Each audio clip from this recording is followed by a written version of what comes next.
What's a wedding party story without the lavish dancing, clashes between both families, and Zena Balogun tearing off her wig to let small breeze enter it? Oh my God! Wow! Today we're going back in time to scratch a little Nollywood itch that I've had for almost 10 years now. It's the incredibly colorful origin story of how Susu met Banky. Yeah. Back in 2016, The Wedding Party was the it movie to watch. We generally didn't have a lot of high-budget options to look out for back then. So, Ebony Life came in to save the day. They were like, Here I come to save the day! they were still riding high off the success of 50, their debut feature film. If you don't remember 50, it's the one where Ireti Dale's boy toy thought flashing his bum to us would make us join him to beg her to take him back. But beyond the bum everybody couldn't stop talking about, Ebony Life was the new kid on the block. The following year, it clinched the coveted title of Nollywood's highest-grossing film of all time, and everyone wanted their own version of The Wedding Party. Old heads couldn't get enough of Tori Tomato's resurgence as Atinuke Tintin Coca, and how she scattered the dance floor with those handy dance steps to die for, or how Yinka Ifele's classic tune had us up on our feet, moving alongside characters who were clearly having the time of their lives. It was rom-com done well, so well that it dominated conversations everywhere. The wedding party this, the wedding party that, everywhere you turned.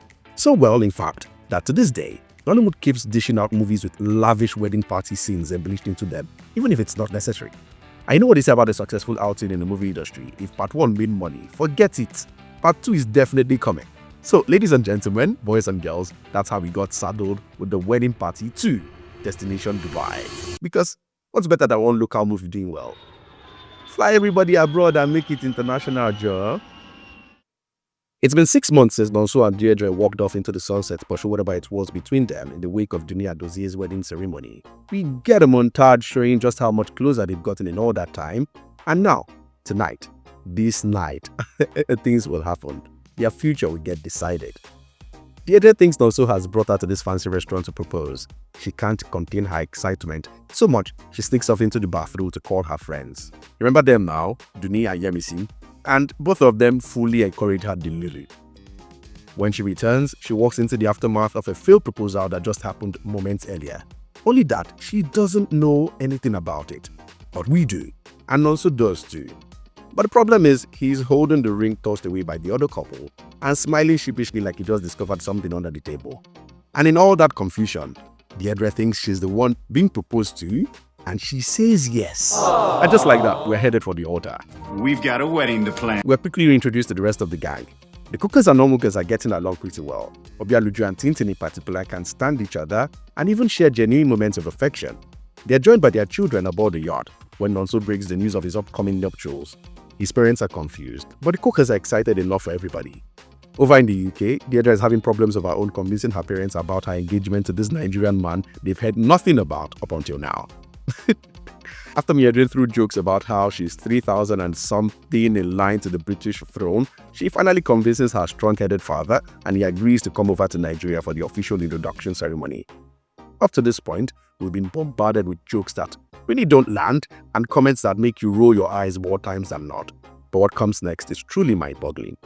The British entourage lands at Murtala Mohammed International Airport, Lagos, and the first thing a custom officer asks them is, "Are you sure you're in the right place?" What the fuck? Doesn't make any sense. She even goes ahead to suggest maybe they are meant to be in Kenya and perhaps have lost their way because who in their right senses comes to Lagos for a holiday? That's ridiculous. Nonsense. Whether in 2017 or 2026, this is stupid. Yes, we know the average Nigerian public officer can be unscrupulous, but not to this extent, Abby. It just didn't make any sense to me. The scene is played for laughs, but nothing about it is funny. It's just messy and, in my opinion, very, very, very stupid. But beyond the bad jokes that don't land, The Wedding Party 2 has an even bigger problem laid bare by the next scene. A lot of the time, this movie doesn't know exactly what to do with all its many characters when they share the screen at once. The script and the director's choices make this very obvious. Take the pepper soup scene that comes up next, for example. Deirdre's father wants to try it after hearing Tintin mention it. Of course, it's played for cliché laughter. You can already see it. The Igbo man who can't handle his Nigerian spice.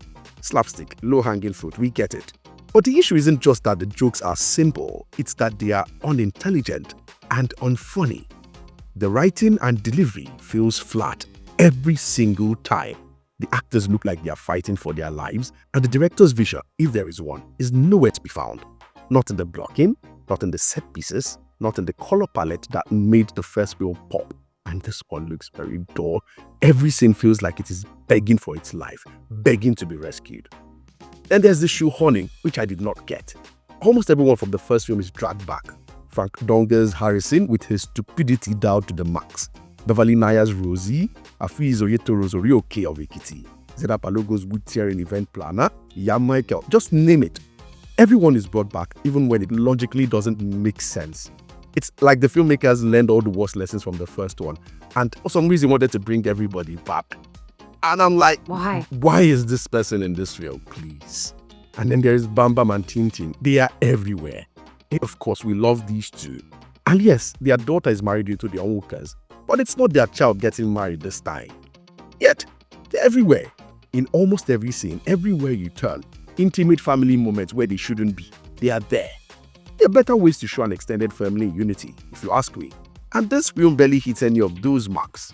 Comedy or not, the decision doesn't make logical sense. It defies it a lot of the times. At the introduction proper, confusion peaks. Harrison is appointed spokesperson for the bride's side just because he can speak Igbo. And guess who appointed him? Just guess. Tintin. How? Why? Make it make sense. Why are Tintin and Bam Bam even seated on that side? Because if they must feature, it will make sense that they would be on the groom's side of the family, which is where they belong. The movie wants us to shut off the part of our brain that asks logical questions and just vibe. And the more I watched, the harder it was to do so, because this movie was filled with logical faults. As the wedding party tradition demands, small kasala must burst once people are gathered like this. The other drinks from Lonso's cup, and his auntie Adanna, played by the sorely wasted Patience Otoko, goes ballistic. She goes on about how this is abomination. Oh my God, my father will be rolling in his grave. Thank God he's not here to see that sort of theatrics that you'd expect from such a cliche casting. And then Deirdre's father retaliates because for some reason he can't swallow this outburst. He goes on about how his daughter and his family are this and this and this in line to the throne of the British Empire, and how marrying into such a Nigerian family or into a Nigerian family in general is beneath him. I personally don't know if the writers realize just how racist that line is, but yeah, you racist piece of shit. As many other things in this film, it's just played for laughs and we move on. The only real spark in this entire sequence is watching Shola Shobowale and Patience Ozopo clash. It just adds to their long-running on-screen rivalry, for those who are keeping count. To prevent total family combustion, the couple decide to bring their wedding forward and relocate the location of the ceremony to Dubai. Because, of course, what is a problem that deep pockets can't solve? But the drama doesn't stop chasing after them. The film continually finds flimsy reasons to put these characters in conflict with one another. And it does so in bits that resemble arcs it's already threaded in the first movie. Like Deirdre and also calling the wedding off over a misunderstanding very close to the D-Day. And Ikechukwu Shola being the one to cause it again. And then there's Obianuju and Tintin who temporarily get into odds with one another. And cliche. And for the most part, boring. But yeah, it all works out in the end as you'd expect. Dozie apologizes. The rest of the families join in apologizing too. Shola and Yemisi bond together while at it because, of course, what is a wedding party movie if we don't set up a sequel for more money? And even Deirdre's father comes around. And finally, Deirdre forgives Nonso. Everybody forgives everybody. Love wins in the end, as you'd expect. Blah, blah, blah. Dunia and Dozie found love and made it to the altar at the end of the first movie, and everyone loved it. Right there and then, I'm sure someone started hatching plans for a follow-up. The signs were there. The way they kept pushing Nonso and Deirdre towards each other throughout the movie, and that ending, the intention was clear. Problem is that, unlike Susu and Banky, these two barely have any chemistry going for them. So having to sit through 97 minutes of them as leads, well... Now don't get me wrong, the Wedding Party 2 Destination Dubai isn't all doom and gloom. There are sweet lessons sprinkled throughout to be fished about interracial and intertribal marriages, including the need for tolerance, living in peace and harmony, forgiveness, and loving up as a family unit should. They are unpacked and scattered, but they are there. On paper, the sequel's idea is commendable, a parallel acceptance story to the way the storyline went in the first one, but this time Nigeria and the UK instead of Igbo and Yoruba. Naturally, the idea lends itself for a sequel like a low-hanging fruit, but in reality, it doesn't translate well. The execution can be said to be both lifeless and full of life, depending on how you look at it. The jokes are too many, too often, and poorly delivered most of the time, making them fall flat. The characters feel like caricatures of their former selves. The heart that balanced the comedy in the first film is missing, leaving us with something that is very loud, yet very lifeless. It also doesn't help that Kemi Adetiba didn't return to helm this. Instead, Nia Kimolaho, a filmmaker of pedigree, timber and caliber if you ask me, stepped in. But this felt like a completely different film, and one he wasn't really a good choice to direct. Aesthetic-wise, color-wise, performance-wise, everyone leaned super extra into their quirks, and the new additions were mostly duds crafted for cheap laughs. Just like the first film set up the next couple, this one teased Ikechukwu Asunkele taking the pattern. That never happened though, not because this film didn't make money. It did, which leaves us wondering, thankfully, maybe Ebony Light grew a conscience and spared us a third round of ridiculousness. If it was going to be anything like Destination Dubai, thank God it didn't happen. What do you think about The Wedding Party to Destination Dubai? Have you seen it? Did you like it back in 2017? Did you not?